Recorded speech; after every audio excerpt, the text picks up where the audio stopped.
Alright, we're back. Several days later, not much progress has been made. It's been disconnected.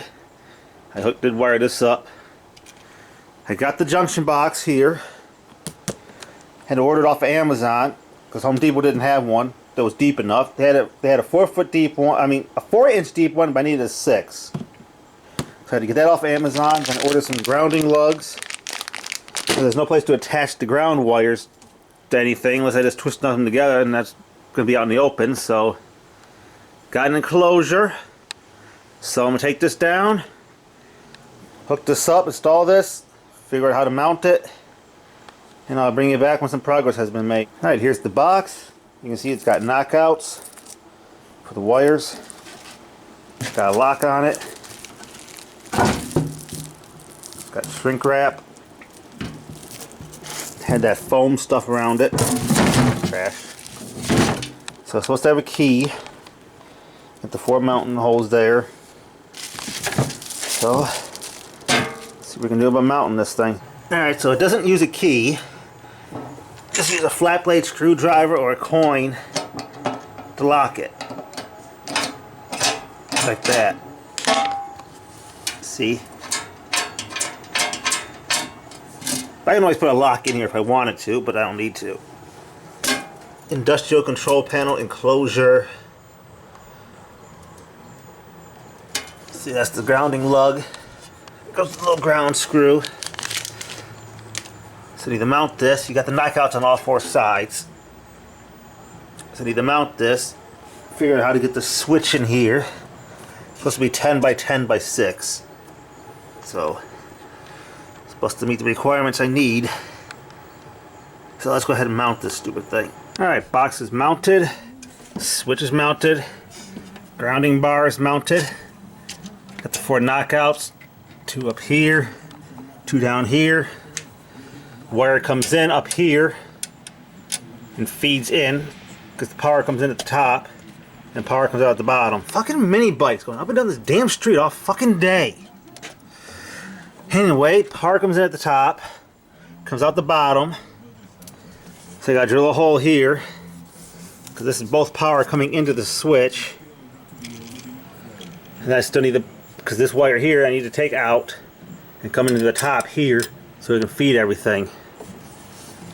So, and a new length of wire here because this has got to go in.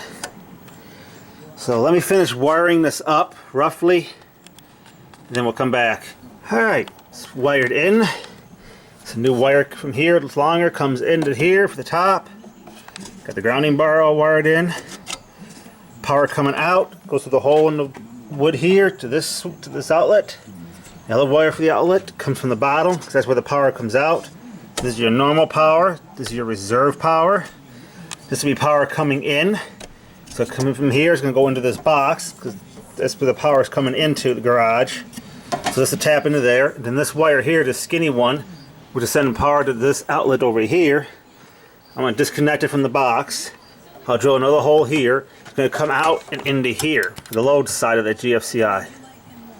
So that's how it's going to work. So I just need to wire that in, disconnect this. So I'll come back in a little bit. Alright, breaker's off at the panel. So there's no power now. Had to flip a couple breakers to figure out which one it was. But I found it. So it's a 15 amp circuit that powers everything. It was the bathroom and bedroom circuit. So I got a red wire, I got some white. So I need to figure out what's what in here, how it's wired. So I know how to wire it up so it works correctly. Okay, with everything disconnected, only one of these wires is live. This one here, that I'm grabbing with my bare hand, is dead. This one's live, I got the power on at the moment. I checked in the house, everything that got stuff plugged into, everything's working. So if it's back feeding to the house, I don't know what it's feeding. And here we go again. Damn mini bikes, fuck off. So again, this wire here is dead, and this one's live. So if this is sending, these were connected together because they had both power. So if this is sending power to the house, I don't know what it's sending power to. I don't have any external outlets on the house outside. I tested all everything that stuff's plugged in. Everything's working. So I guess I'll leave it capped off for now. I won't cut it yet until I'm sure everything's working, but everything I've tested so far works. So why I got 2 wires coming in, I don't know. Unless one died and they ran a new line. That's the only thing I could think of. Because it'd be fucking retarded if you're sending power to the garage and then having the garage send power to another section of the house. Like, you're just wasting copper. Yeah, if this house was built after the war, that's a no-no. But anyway, so this is the old wire. I cut this one because I had long since disconnected that. It was still live, but now it's cut. This one I yanked out of the box too. This one is going to go through this hole here into here, and this will be the load side of the GFCI. You have a line side and a load side, and you have to hook them correctly. And it even tells you on the outlet. Line side is the power coming in, and the load is everything that the outlet's going to send power to. You have to wire it correctly. So this will go into here, this hole, and then into here. And this wire will then connect to that, which will send power to the switch. So then we go shut the breaker back off, finish wiring this, and hopefully nothing blows up. Alright, it's wired in. Power coming in. I disconnected the one wire, just trimmed it, but it's still in the box. Put a new box in here with clamps. This is wired in. I know you're going to say it's upside down. There's nothing in the National Electrical Code that says which way the outlet has to face. Doesn't matter if it's up or down. Nothing says anything. Some people prefer the ground be up, so if something should fall, like a metal object or something, it'll hit the ground instead. And they say if you mount it sideways, you should mount it with the wide blade facing up. So again, if something falls, it would hit the neutral before it hits the live. So supposedly this is safer this way. Who knows? Again, this is the old wire. Now running through there. Up there still. Comes down into the outlet over here. And that sends power to everything else if it's wired correctly. So this is what will send power to everything from the generator. Plug your extension cord into there. It sends power into the switch. So you got your power coming in from the generator, and power coming out down here, goes into over here, into the line side of the outlet. And the same thing with the mains power coming in from up here, comes out, also onto the line side of the GFCI, and this will send power to everything else. And this way, when it's switched to that, it won't send power down to this, because we don't want it backfeed into the house. So this will send power to this only, and into that. So this will be removed from the loop when the generator's running. See, everything's grounded here. Just need to run a ground wire to this screw here so this box is grounded. Put a cover on this. And then we're ready to flip the breaker, and hopefully nothing works. I mean, hopefully nothing blows up. So let's see what happens. Well, we got lights on here. Got a bit of a hum.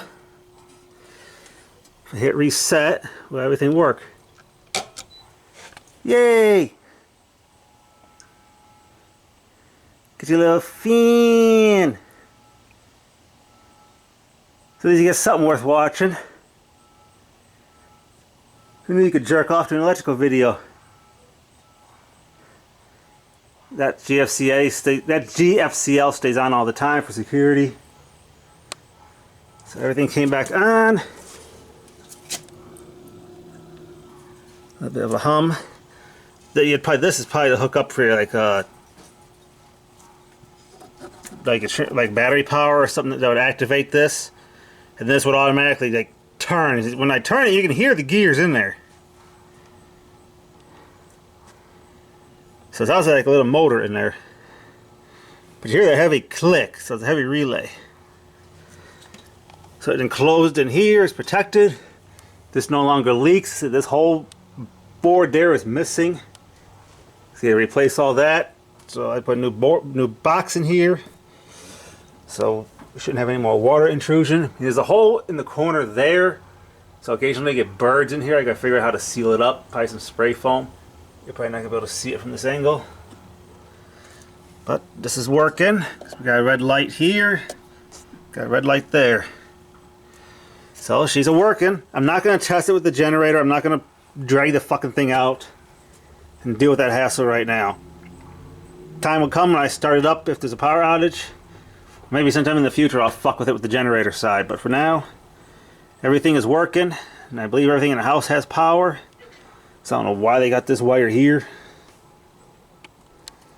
It could have been the original wire that was sending power here and it died.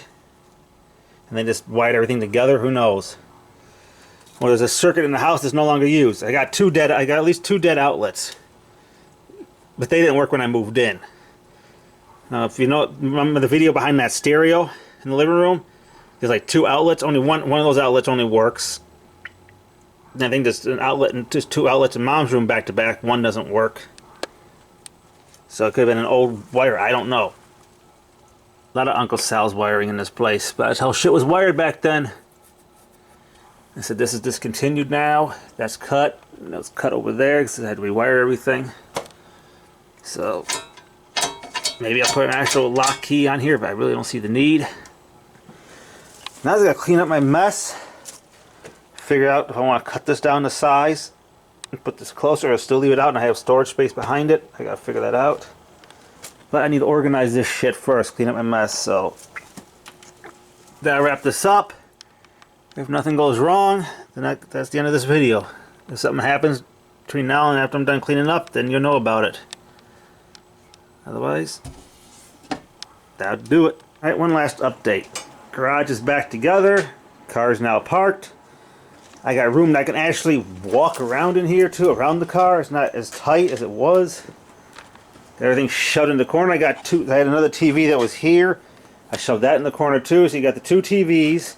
That's what these boxes are, Halloween and Christmas decorations are sitting on. Got the reindeer, the wreath over here. My lawnmower bags.